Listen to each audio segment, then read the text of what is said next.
रमन को आज भी रोज की तरह उठने में थोड़ी देर हो गई और इसकी वजह से उसके ऑफिस जाने का टाइम धीरे धीरे पास आ रहा था और वो अभी तक रेडी भी नहीं हुआ था। भागते भागते भागते उसने जितना जो कुछ काम जो हो सकता था जल्दी जल्दी किया और अपने ऑफिस के रास्ते पहुंचा।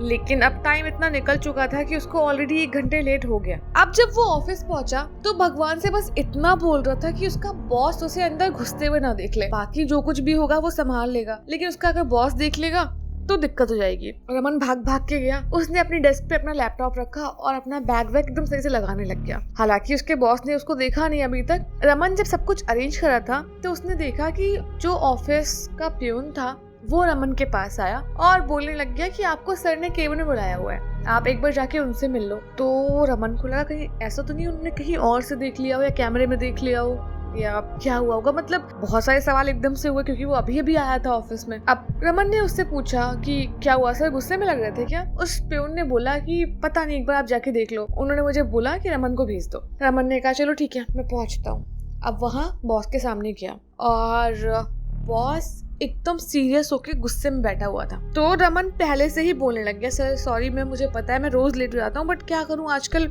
ना कुछ टाइम पे हो पा रहा है ना ही मैं टाइम पे सोता हूँ, तो मुझे बहुत सारी चीजें हो जाती हैं इकट्ठे और मैं कल से बिल्कुल टाइम पे आऊंगा और आपको मौका नहीं दूंगा बोलने का। तो रमन का बॉस बोलने लगा कि तुम्हारे लेट आने की तो बात ही नहीं की मैं तो जानता हूँ कि तुम्हारा लेट आने का तो एक पैटर्न है और तुम महीने में 30 दिनों में 22 दिन लेट आते हो, तो तुम्हें मैं उसके लिए कुछ बोलूंगा ही नहीं क्योंकि तुम्हें अपनी जॉब से कोई मतलब नहीं। और ये वो बोल के बॉस उसको हड़काने लग गया और बॉस ने उठा के एक फाइल सामने टेबल पे फेंकी और बोले देखो अपनी रिपोर्ट, तुमने पिछले 3 महीनों में कोई भी काम ऐसा नहीं किया है जिससे मैं तुम्हें एक बारी भी अप्रिशिएट कर सकूं। तुमने ना कोई सेल की है, ना ही तुम कोई ऐसा काम करते हो कि क्लाइंट से हमें अच्छा फीडबैक मिले। तुम सिर्फ और सिर्फ एक डिसअपॉइंटमेंट हो हमारी टीम के लिए, तुम कुछ भी नहीं कर पा रहे हो। और ये सब बोल के नहीं बोल के उसने इतना डिमोटिवेट कर दिया रमन को कि वो वहीं खड़ा खड़ा बहुत इंसल्टेड तो फील कर ही रहा था, लेकिन उसको खुद में भी लगा था कि वो कितना यूजलेस टाइप का आदमी है। इतने में ऑफिस के केबिन में एक बार नॉक किया किसी ने। रमन ने मुड़ के देखा तो वो इसका दोस्त शिवम था जो कि इसके ही साथ सेम पोजीशन पे उसी ऑफिस में काम करता था। और जैसे ही उसने गेट पे नॉक किया ना,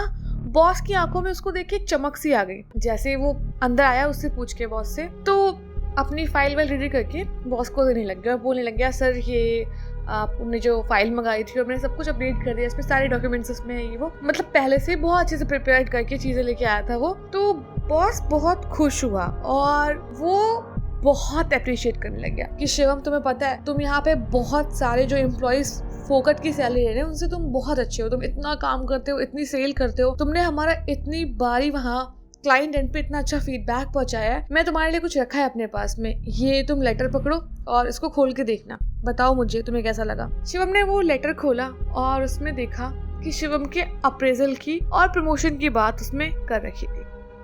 शिवम बहुत खुश हुआ और बहुत थैंक यू करने लग गया कि सर सच में आप मतलब बहुत अच्छे हैं, ये है वो है और मैं मतलब एहसानमंद हूँ, मतलब वही चापलूसी वाली बात है। और वहीं पे रमन खड़ा था जो कि बेचारा बहुत अपनी पूरी सोल देके काम करता था, उसको कभी अप्रिसिएशन मिलता ही नहीं था। उसको उसका बॉस एक नंबर का उल्लू समझता था कि इसको कुछ करना नहीं आता, ऐसे हड़बड़ाहट में रहता है और ये कोई काम धाम ठीक से नहीं कर पाता। जबकि सीन ये था कि शिवम चालू टाइप का बंदा था। इवन वो रमन के भी डेटा को मैनिपुलेट करके अपने नाम पे चढ़ा के बॉस के पास भेजता था और सेम वही वो क्लाइंट के एंड पे करता था। मतलब ऑफिस में एक होता है हार्ड वर्क करने वाला बंदा और जो शिवम करता था वो स्मार्ट वर्क तो नहीं हुआ, लेकिन वो एक नीच हरकत जो गिरी हुई बता देती है कि मतलब वो इंसान कहलाने लायक नहीं है, उस तरह का काम करता था। लेकिन बॉस को तो एट दी एंड पैसे से मतलब है ना, और वो जो भी वो क्लाइंट ने बोल दे कि भाई ये बंदा बढ़िया कर, तो वो कहेगा भाई वो बंदा बढ़िया कर रहा है, और मतलब क्या ही मतलब है लोगों को, वो चीज थी। तो शिवम बहुत तारीफों का एकदम मतलब हकदार ना होके भी सब कुछ सुन रहा था कि वो कितना बढ़िया है, कितना एलिजिबल है हर चीज के लिए। और रमन जो कि करता था उसको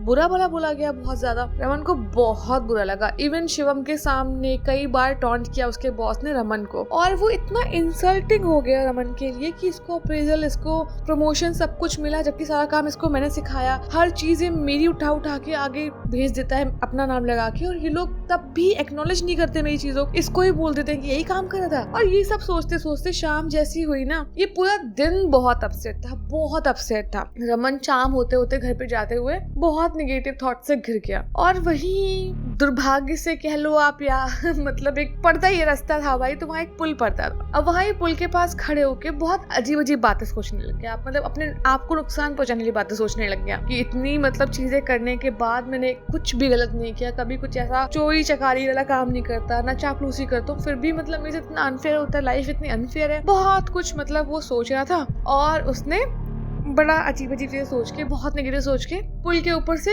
कूद गया वो। अब जब वो पुल के ऊपर से कूदा, जो नीचे नहर थी वो काफी गहरी थी और वहाँ बहुत तेज कूदने की आवाज है, लोगों का जमावड़ा इकट्ठा हुआ, लेकिन उसके पीछे कौन कूदेगा, कोई भी नहीं। लेकिन 5-10 मिनट 15 मिनट बस एक कोने पे रमन की आंख खुली और रमन देखता क्या है कि वो तो एकदम ठीक ठाक है, बस थोड़ा बहुत पानी उसके आसपास पड़ा हुआ था, वो भीगा था, लेकिन जिस पर्पस से वो चीजें कर रहा था वो सॉल्व नहीं हुआ। मतलब वो इतना अपसेट था कि उसको उठते ही वही याद आ गया कि उसकी इतनी इंसल्ट हुई है। और जैसे ही वो उठ के कुछ बोलता, किसी को ढूंढता, उसने पास में देखा एक आदमी बैठा हुआ, एकदम लंबा चौड़ा हट्टा कट्टा कुर्ता ऐसे पैजामा पहन के, और वो रमन को बोल रहा है, अरे तुम होश में आ गए। तो रमन ने बोला, तुम्हें पता है तुमने कितना बड़ा गुनाह किया है, तुमने मुझे बचाया क्यों? और मैं नहीं तुम्हारी भूखा हूँ ममता का, मुझे जरूरत नहीं है दया दिखाने की, जिनको जरूरत है उनको दया दिखाओ, और जिसके लिए मैं कूदा था मुझे होने देते ना, तुम क्यों आए बचाने के लिए? तो वो आदमी इसका गुस्सा देख के बहुत चौंक गया और बोलने लग गया, तुम्हारी जान बचाई मैंने और तुम मुझे ऐसे बोल रहे हो। वो बोलने लग गया कि मुझे नहीं बचना था, मुझे जो होना था होने देते, मुझे नहीं जीना और मैंने कर लिया जो कुछ करना था। मतलब ये सब बहुत डिसअपॉइंटिंग बातें कर रहा था। तो वो आदमी बोला कि चलो ठीक है, तुम बहुत परेशान हो अपनी लाइफ में। तो रमन ने बोला हाँ। उस आदमी ने रमन के साइड में एक ऐसे, जैसे कि वो नहीं होता बहुत पुराने जमाने की जो डायरीज होती थी, मतलब कई सारे लिस्ट टाइप का बना होता था और बाहर जैसे पत्तों पे कोई लिखता हो ना, उस टाइप का उसके पास वो डायरी टाइप का था, वो दिया और एक कलम दी जो पहले लोग इस्तेमाल किया करते थे। बोले कि तुम जो चाहते हो, तुम्हें लगता है जिस भी चीज से तुम्हारी प्रॉब्लम सॉल्व होगी, तुम वो इस पे लिखते जाना और तुम्हारी प्रॉब्लम सॉल्व होती जाएंगी। रमन ने जैसे उसकी कॉपी पेन देखा, मतलब डायरी और पेन, बहुत गुस्से में आ गया। बोल रहे यार तुम लोग अजीब हो क्या, मैं वहां से चुरा के पीछे आया हूँ और तुम यहाँ मुझे नई चीज बेच रहे हो, कितने का है ये? और मेरे पास पैसे नहीं है, जो कुछ भी था वो सब बह गया पानी में, मुझे नहीं पता। तो वो आदमी बोला कि मुझे तुमसे कुछ नहीं चाहिए और मैं तुम्हें ये इसलिए दे रहा हूँ कि तुम जो भी विश लिखोगे इसमें वो सच हो जाएगी और तुम्हें कुछ भी आगे इशू फेस नहीं करना पड़ेगा। तो रमन ने बोला कि चल ठीक है। तो उस आदमी ने बोला कि मैं एक जिन हूँ और मेरे पास ये एक स्पेशल डायरी है जिसपे तुम कुछ भी लिखोगे ना, जो तुम चाहोगे, जो तुम्हारी विश होगी वो तुम लिखना और सब सच हो जाएगा। और नहीं मानते हो तो तुम कुछ लिख के देख लो, जो भी लिखोगे वो तुम्हें कहीं ना कहीं से मिल जाएगा। रमन ने कहा चलो ठीक है। रमन ने उस पे लिख दिया कि मुझे कैश चाहिए 50,000 रुपए। ठीक है, ये डायरी पे लिखा और हंसने लग गया जिनको देख, कहाँ है मेरे पैसे, बताओ कहाँ दिख रहे तुम्हें पैसे? 50,000 रुपए मैंने लिखे इसके अंदर, जाओ लाके दो। चलो 5,000 ला दो, मैं मान जाऊंगा। तुम लोगों ने सच में मेरी जिंदगी खराब कर दी है। ये वो बड़बड़ाने लग गया कि मुझे पसंद ही नहीं है आप लोगों के बीच में रहना। इतने में वो उठ के जाने लगा और उसके पैर से एक बैग टकराया और अमन ने उस बैग को खोल के देखा। उस बैग में 50,000 रुपए ऐसे पड़े हुए थे। अब वो रुपए उसने देखे और जिनको देखा, और जिनको देख के उसके मन में कहीं ना कहीं ये बात, उसको विश्वास हो गया कि ये सच बोल रहा है, शायद इसकी वजह से ही जो मैंने लिखा था और ये पैसे मेरे सामने आए, तो जो कुछ भी है कुछ ना कुछ रिलेटेड है वहां से। उसने जिनको बोला कि ठीक है मुझे डायरी पेन दो, मुझे और चेक करना है कि क्या सच में और सच होगा या नहीं। तो उस जिन ने बोला कि ठीक है तुम डायरी ले जाओ और जब ये डायरी भर जाएगी तो मैं तुमसे मिलने आऊंगा उसके बाद। तो रमन ने बोला हाँ ठीक है कोई दिक्कत नहीं है, मिलने आते रहना, मुझे तुम्हारी डायरी से मतलब है। मतलब उसने मन में सोचा और डायरी ले ली। घर पे आया और अब जो उसके मन में आ रहा है ऊट पटांग बढ़ गया, जो कुछ भी लिख रहा है कि भाई फलाना घर हो जाए, ऐसा हो जाए, वो नौकरी हो जाए, मतलब जो एक इंसान सोच सकता है छोटी बड़ी बातें वो सब लिखता और सारी बातें एनी हाउ ऐसी सिचुएशंस बनती कि सब सच हो जाता और उसकी लाइफ का हर एक सपना सच हो जाता। जो कुछ भी वो अपने पेन से लिख देता था। अब हुआ क्या, सब कुछ हो गया इसके पास, सब कुछ। अब इसके पास छोटे छोटे विशेष बचते, कुछ लिखता कभी कुछ लिखता, कभी कुछ पूरी कर लेता वो विशेष। इस बीच में रमन को याद आया कि जिस दिन वो उस ऑफिस में गया था जब उसकी बेइज्जती हुई थी वहां पे, उस टाइम उसी ऑफिस में उसकी एक क्रश थी जिसको बहुत पसंद करता था। उसका नाम काजल था। ठीक है, वो उसे इतना पसंद करता था कि बस कभी कह नहीं पाया, लेकिन उसको देख देख के उसको ऑफिस का टाइम कटता था और वो प्लान कर रहा था कभी बता देगा कि वो कितना प्यार करता है, लेकिन कभी कुछ कह नहीं पाया। और उस शाम जब ये अपने थॉट्स निगेटिव लेके नहर में के साइड निकला था वहाँ कूदने के लिए, तो भी उसके दिमाग में काजल का चेहरा ही चल रहा था कि काजल जो है वो उसके दोस्त शिवम के साथ कितना अच्छे से हंस के बात कर रही थी, जबकि उससे कभी अच्छे से बात भी नहीं करती और वो इतना पॉपुलर भी नहीं है। मतलब हर चीज उस टाइम वो सोचा था, तो उसको लगा आज एकदम सटीक टाइम है, मेरे पास सब कुछ है, तो अब वो मना भी नहीं कर पाएगी, मैं जो बोलूंगा वो मान जाएगी। तो वो बस डायरी में लिखने लग गया कि मुझे काजल चाहिए हमेशा के लिए अपनी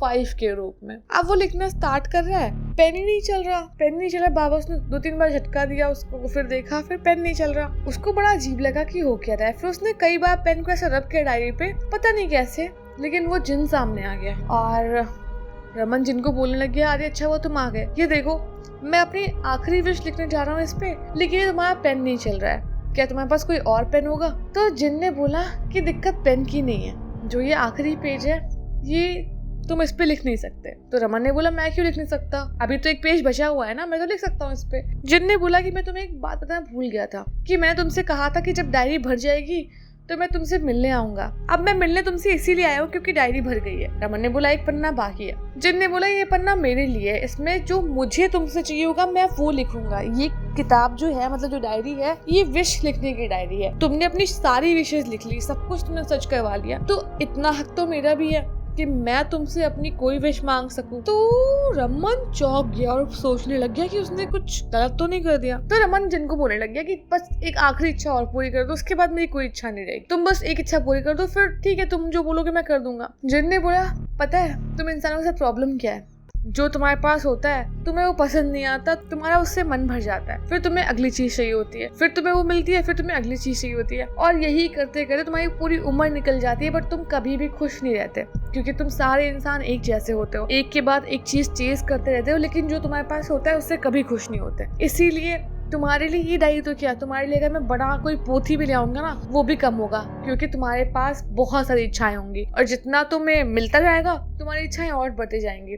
इसीलिए बस अब मेरी तुम आखिरी विश पूरी करो कि मैं एक जिन हूँ और मैंने तुम्हारी सारी इच्छाएं पूरी की हैं। अब तुम एक जिन बनो और तुम अपनी तरह किसी लालची और ऐसे इंसान को ढूंढो जो बहुत डेस्परेट हो इस दुनिया की सारी चीजों के लिए, जिससे कि तुम उससे अपनी आखिरी विश मांग सको और तुम वापस इंसान बन सको। क्योंकि मैं भी तुम्हारी तरह एक बहुत ही ज्यादा डेस्परेट और बहुत ही नीडी बंदा था, जो हर चीज चाहता था और जो भी मेरे पास था मैं उस पर कभी खुश नहीं रहा। तो तुम बस अब जिन बन जाओ। और उसी के बाद रमन का नामो निशान इस दुनिया से, जहाँ इंसान रहते हैं, खत्म हो गया और शायद वो जिन्नों की दुनिया में चला गया, और जो जिन था वो वापस इस दुनिया में आ गया होगा, जहाँ भी होगा, जैसा भी होगा। तो इस कहानी से हमें ये शिक्षा मिलती है कि जो जिन था वो बहुत सही कह रहा था कि हमारे पास जिस दिन जो है आज के टाइम, मतलब एक अच्छा शरीर, एक अच्छी खासी, मतलब जो आप कह सकते हो कि मतलब हम हर दिन उठते हैं, फ्रेश होते हैं, हेल्दी होते हैं, है ना, और जो भी बेसिक नीड्स हमारी भगवान ने